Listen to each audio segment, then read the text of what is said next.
Hi! ఇవాళ బెండకాయ fry ఎలా చేసుకోవాలో మీకు చూయించేద్దాం అనుకుంటున్నాను. బెండకాయలను ఫస్ట్ వాష్ చేసి పక్కన పెట్టుకోవాలి. దానిపైన తడి అంతా పోయేంత దాకా.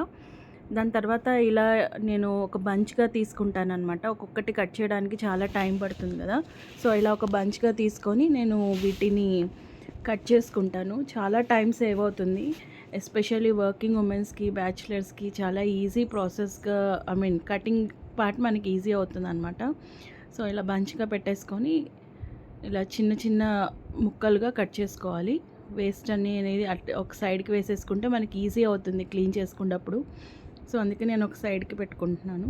ఇలా చిన్న చిన్న పీసెస్‌గా కట్ అంటే మీ ఇష్టం. మీరు చిన్నగా తీసుకుంటాను అంటే ఓకే. లేదు అంటే పెద్ద పీసెస్ అయినా. చిన్నగా తీసుకుంటే ఏంటంటే మనకి కుక్ అవ్వడానికి చాలా త్వరగా కుక్ అవుతుందనమాట. పెద్ద పీసెస్ అంటే మళ్ళీ మనం ఆయిల్ అండ్ కంటెంట్ అనేది ఎక్కువ తీసుకోవాల్సి వస్తుంది. సో, నేను ఇలా చిన్న చిన్న పీసెస్‌గా కట్ చేసుకుంటున్నాను. చూస్తున్నారు కదా! ఈ విధంగా కట్ చేసుకోవాలి. కట్ చేసుకున్న తర్వాత వాటిని నేను ఒక బౌల్‌లో వేసుకుంటున్నాను. అంటే ఇప్పుడు సమ్మర్ కదా! అందరము జనాలు ఎక్కువ ఉంటారు కదా! సో, అందుకే ఎక్కువ క్వాంటిటీ తీసుకున్నాను. ఒక హాఫ్ కిలో వరకు తీసుకొని కట్ చేసుకొని ఇలా పక్కన పెట్టేసుకున్నాను అనమాట. సో, నెక్స్ట్ ప్రాసెస్ ఏంటంటే ప్రిపేర్ చేయడానికి ఒక బాండీ పెట్టేసుకొని ఒక చిన్న స్పూన్ ఆయిల్ వేసేసుకొని అందులో ఆనియన్స్ వేసుకొని వేపుకోవాలి. యాజ్ యూజువల్ పోపు వేసుకొని తర్వాత బెండకాయలు వేసుకోవాలి. అది నేను పోపు పెట్టింది మీకు చూపించలేదు. ఇలా ఆనియన్స్ వేగిన తర్వాత ఇట్లా బెండకాయలు వేసుకొని సిమ్లో పెట్టేసుకొని మనం వేపుకుంటే బెటర్.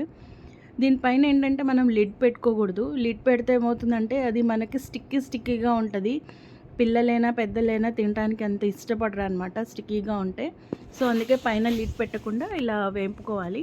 కొంచెం ఒక 75% కుక్ అయింది అన్నప్పుడు మనం దీంట్లో సాల్ట్, కారము, ధనియాల పొడి వేసుకుంటే సరిపోతుంది. అంతకు మించి ఏం అవసరం లేదు. ఇంకా కొంచెం ఇష్టపడే వాళ్ళు ఉంటే కొబ్బరి వేసుకోవచ్చు. కొబ్బరి పొడి వేసుకొని ప్రిపేర్ చేసుకోవడమే. Ready to eat. చూసారు కదా! అన్నీ వేసుకున్న తర్వాత ఈ విధంగా మనకు కన్సిస్టెన్సీ వస్తుంది. చాలా ఇష్టంగా అందరూ తినేయచ్చు.